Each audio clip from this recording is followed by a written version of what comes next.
Reconstruction, 1865 to 1877, The Basics, Part 2.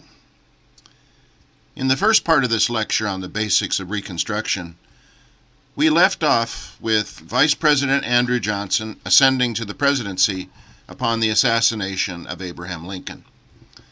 President Johnson followed, in part, President Lincoln's plan for the post-Civil War America, but he also added his own special brand to it.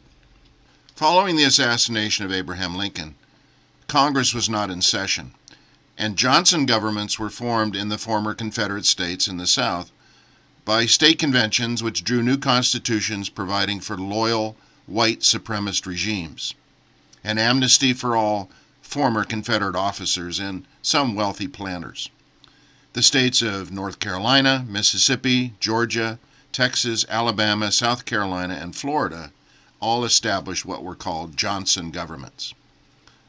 Instead, the Radical Congress, led by people like Congressman Thaddeus Stevens of Pennsylvania, formed what was called the Joint Committee on Reconstruction and started to pass legislation affecting and different from the Johnson plans. The Radical Republican Congress passed the Freedmen's Bureau Bill in 1866, which established the Bureau of Refugees, Freedmen, and Abandoned Lands. This law was passed over President Johnson's veto and was designed to protect the newly freed slaves' rights, including providing them educational opportunities which had been denied under slave days. During slave days, it was illegal to teach a slave how to read and write. The Radical Congress also passed the Civil Rights Act in 1866, conferring citizenship and equality before the law on the newly freed slaves.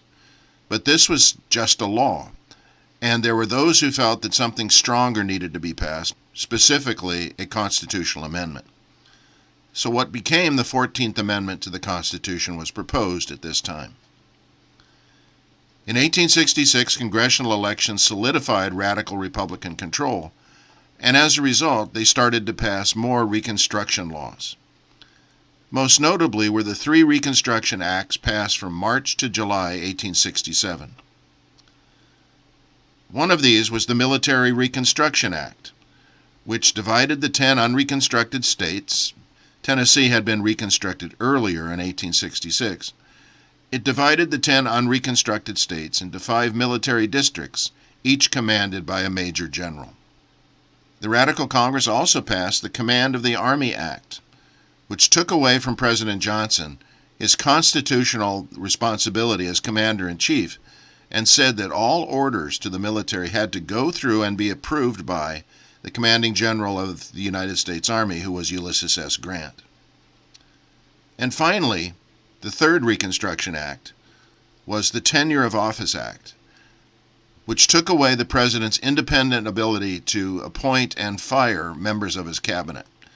Under the Tenure of Office Act, all cabinet members had to be nominated by the president, approved by the Congress, and if the president wished to fire one of his cabinet members, he had to get the approval of Congress before he could do that.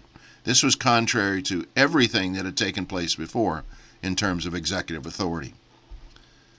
Very quickly, the Secretary of War, Edwin Stanton, ran afoul of the Tenure of Office Act when President Johnson wanted to remove him and Stanton refused to go.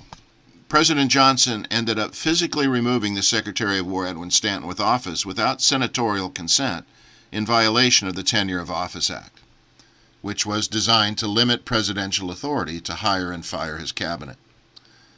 As a result, the House of Representatives impeached President Johnson in 1868, but following the impeachment process, the Senate failed to convict President Johnson by one vote in the United States Senate, and President Johnson retained his office. However, he was very weak politically, and in the election of 1868, Civil War hero Ulysses S. Grant was elected president. Furthermore, the Joint Committee on Reconstruction proposed, Congress accepted, and 3/4 of the states ratified the 14th Amendment to the Constitution in 1868, which proposed citizenship for all persons born or naturalized in the United States, that included the former slaves, reduction of representation for states denying blacks voting rights, disqualification from office of former Confederate leaders, and repudiation of the Confederate debt.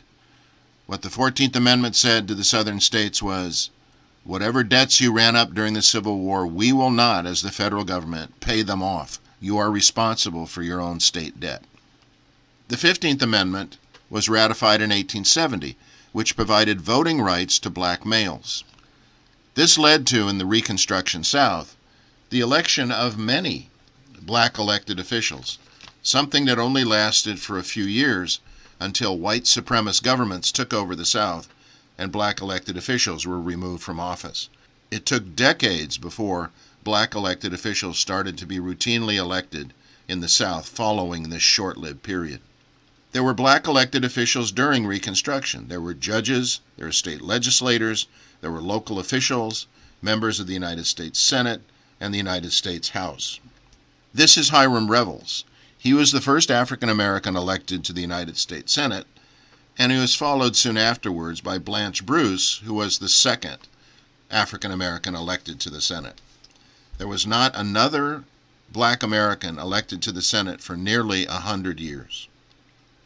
There were more than 1,500 black elected officials during Reconstruction, but they had a difficult path to follow. In Georgia, for instance, there were 69 African American elected officials, and 25% of them were physically threatened, beaten, jailed, or killed. Out of this Reconstruction period in the South grew what was called the lost cause, the idea of restoring or redeeming the South to its pre-Civil War status. This led to what was called the Counter-Reconstruction and the rise of the Redeemers, those who wished to bring the South back to its fabled antebellum roots.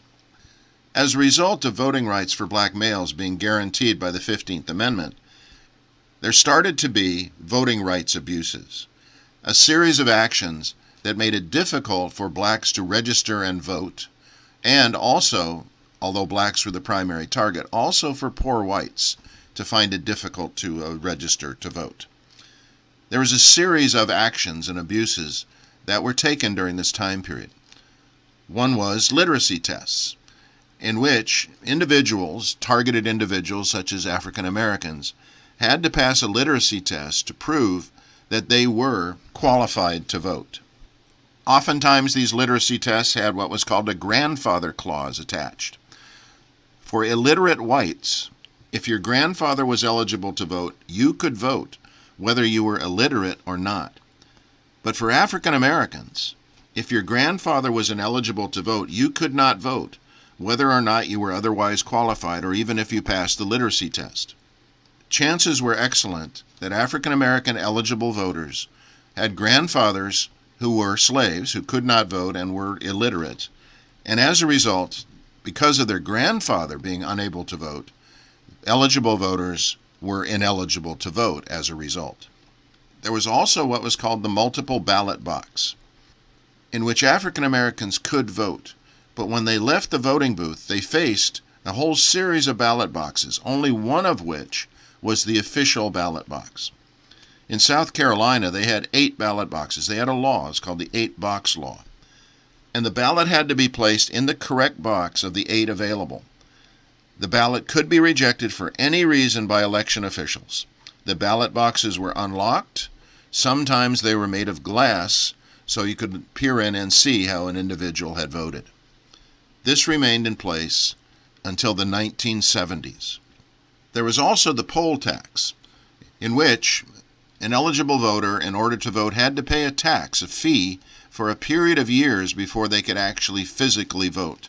In most cases, it was paying a fee for 5 years, and oftentimes the poll tax fee was placed at a level that African Americans or poor whites could not afford.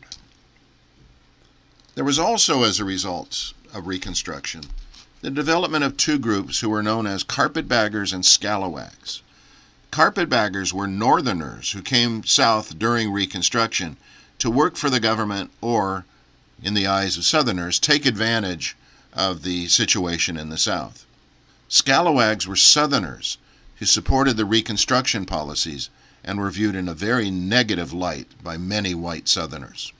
Secret terrorist groups, such as the Ku Klux Klan, flourished in the South and prevented the free exercise of rights by freedmen. The founder of the Ku Klux Klan was a general in the Confederacy by the name of Nathan Bedford Forrest. Forrest was a cavalry officer for the Confederacy during the Civil War and led Confederate forces in an event called the Fort Pillow Massacre, where his soldiers killed several hundred black troops after they surrendered, according to survivor accounts in a federal investigation. Nathan Bedford Forrest was also a prominent slave owner, a slave trader, and the founder and first Grand Wizard leader of the Ku Klux Klan. To this day, in the state of Tennessee, there are days of special observance, and one of them is Nathan Bedford Forrest Day, which takes place on July 13th every year. This is the proclamation by the governor and the statue of Nathan Bedford Forrest that rests in the Tennessee State Capitol. In 2020, the law noting the day of special observance for Nathan Bedford Forrest Day was changed, whereby the governor did not have to issue a proclamation, but the day was still celebrated.